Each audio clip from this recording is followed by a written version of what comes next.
은혜 받을 하나님의 말씀은 열왕기하 14장 1절에서 29절까지의 말씀입니다. 열왕기하 14장 1절에서 끝절까지의 말씀 찾으셨으면 교독합니다. 제가 먼저 있습니다. 이스라엘 왕 여호아스의 아들 요아스 2년에 유다 왕 요아스의 아들 아마샤가 왕이 되니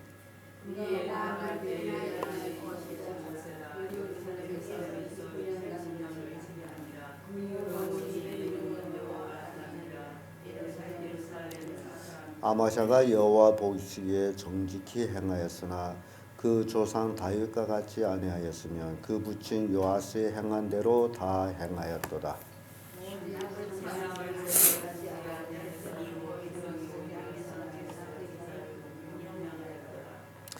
나라가 그 손에 굳게 섬에 그 부왕을 죽인 신복들을 죽였으나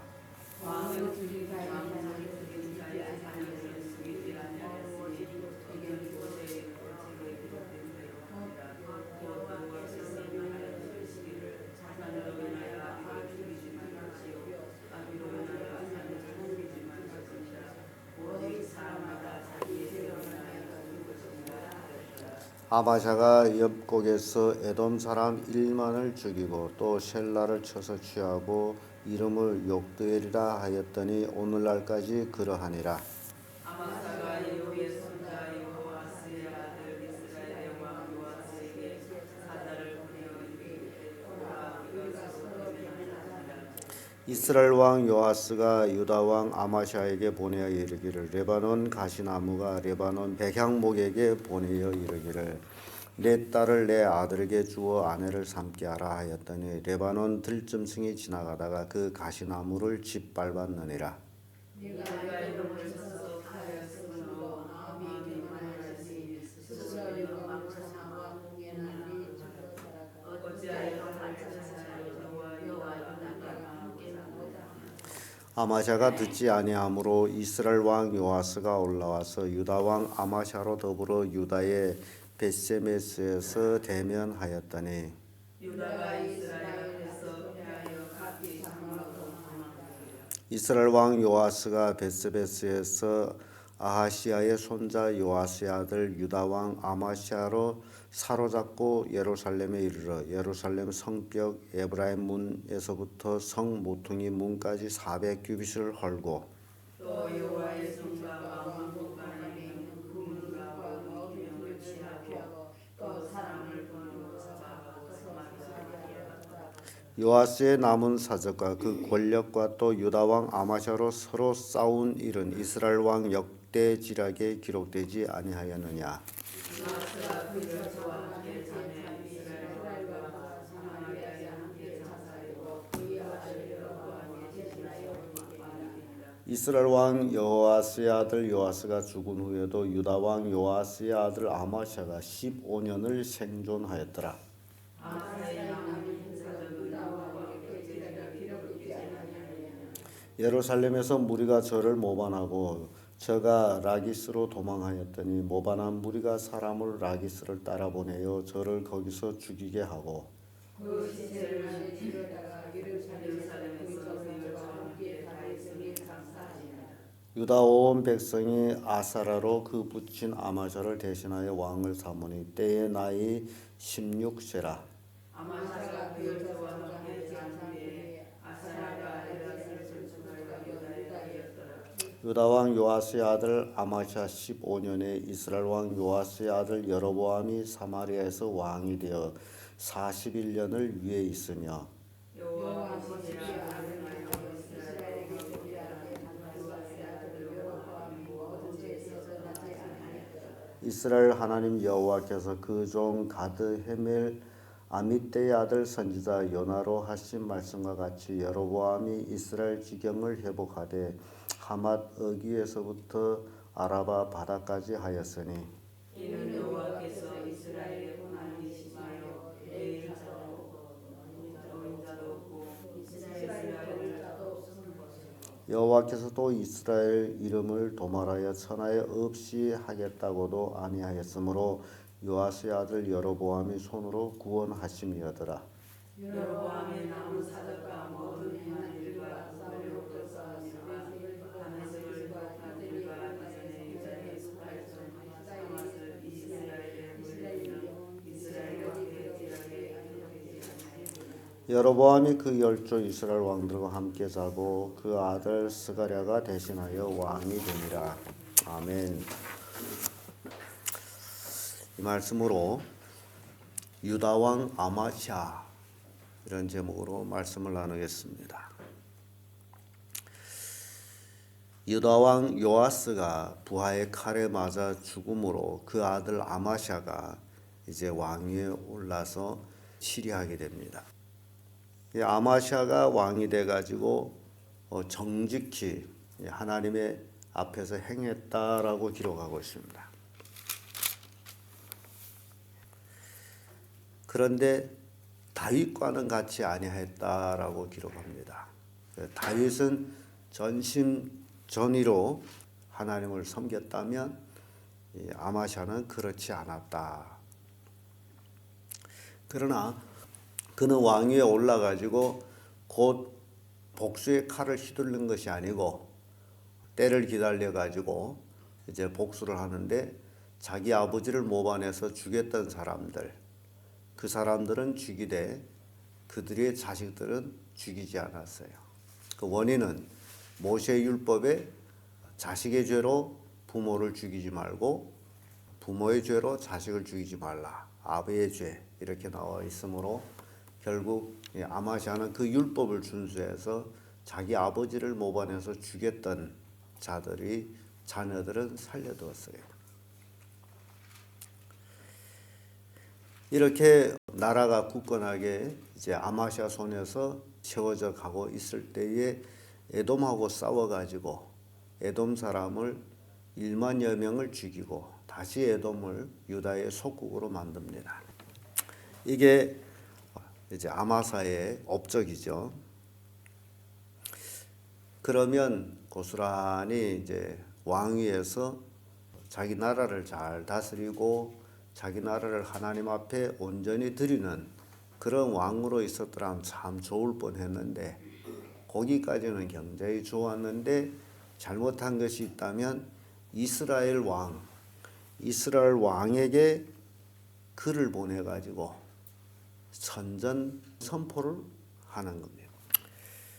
그래서 이 이스라엘 왕이 이제 아마스에게 책망하죠.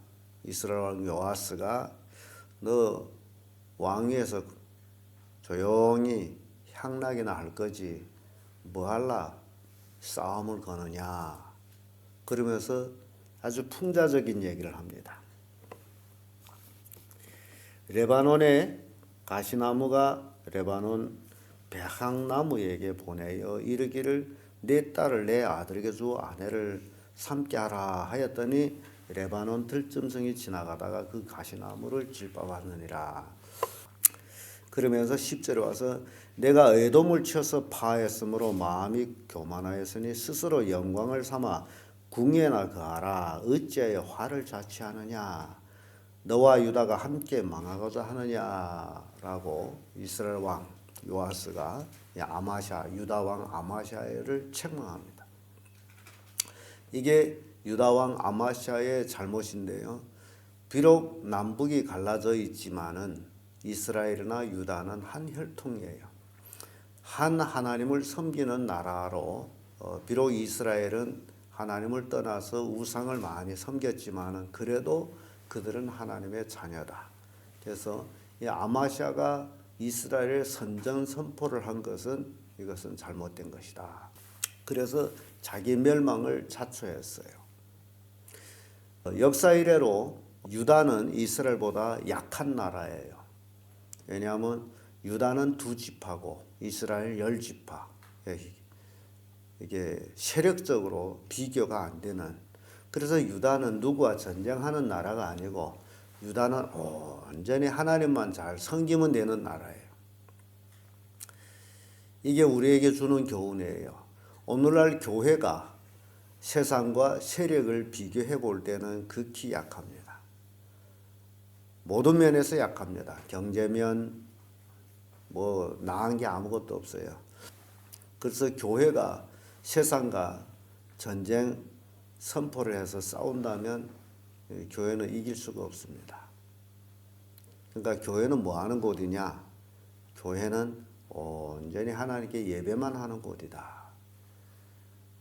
세상과 타협 없이 온전히 하나님께 예배만 하면 교회는 교회로서 이 땅에 생존하게 됩니다. 예수님도 그 얘기했어요. 내 나라는 이 땅에 속한 것이 아니다. 우리는 하늘나라를 사모하면서 하나님께 예배를 하는 그런 무리들이에요. 유다도 마찬가지예요.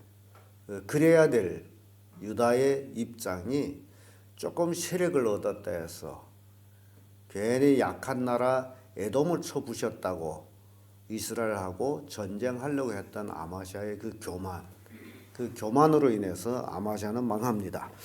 왜냐하면 하나님은 동족끼리 싸우는 것을 원치 않기 때문에. 그리고 역사적으로 늘 유다는 이스라엘하고 우호 관계를 가져왔지만은 정치적으로 늘 이스라엘을 의존해 왔던 것이 유다 나라예요. 그렇게 작은 나라라는 사실이죠. 그래서 요아스의 책망을 받았음에도 불구하고, 그러면 형제국의 요아스 왕이 책망했으면 가만히 있어야 되겠는데, 그래도 싸워보려고 한번 힘을 겨뤄보려고 대면하자라는 것이 싸우자라는 거거든요. 그래서 결국 나가서 싸웠는데 유다가 이스라엘 앞에서 어떻게 되죠? 패망합니다. 그리고 아마시아는 요아스한테 생포를 당해요. 그리고 이스라엘 왕 요아스가 예루살렘으로 들어와 가지고 성벽을 무너뜨리죠. 그리고 이제 왕궁에 성전에 있는 모든 보화들을 싹 걷어가 버려. 그리고 자기들이 필요한 사람들을 또 잡아가지고 이제 사마리아로 돌아갑니다. 이렇게 그 아마시아가 망하는 모습을 보여주는데요. 그러니까 아마시아는 생포된 왕이었어. 그러니까 이제 정치적으로 모든 힘은 이스라엘이 이제 주관하게 됐어. 그러면서 요아스가 이제 먼저 죽죠. 요아스 왕이 죽은 후에도 아마시아가 15년을 더 삽니다. 그래서 오래 사는 것이 복이 아니라는 것을 보여주는 것은 아마시아 왕이 15년을 더 살면서 이스라엘의 치욕을 받으면서 살았다라는 거죠. 그래서 그 사는 모습을 보고서 결국 예루살렘 사람들이 아마시아의 그 모습, 이거는 왕도 아니고 이거는 뭐도 아니고 해서 아예 모반해 가지고 아마시아를 죽여버려요. 아마시아 아버지 모반해서 죽임을 당했다면 그 아들도 부하들이 모반해서 아마시아를 죽여요. 그리고 이제 아마시아의 아들 아사랴가 왕이 됩니다. 이스라엘 왕 요아스가 죽은 후에 그의 아들 여로보암이 왕이 되어 가지고 41년을 이스라엘을 치리하는데, 이 41년은 이스라엘 정성기였어요. 엄청나게 나라가 성장하고 힘을 키웠고, 그래서 비록 악을 행하는 나라였지만은 그러나 하나님께서 그들을 보호하시고 그들을 이제 또 부흥을 시켜주는 모습을 봅니다. 이 여로보암이 왕으로 올라가서 41년을 치리하면서 이제 전성기를 보내는데요. 나라를 엄청나게 확장을 해 나갑니다. 그래서 여로보암이 업적을 27절에서 28절까지 쭉 기록하고 있죠.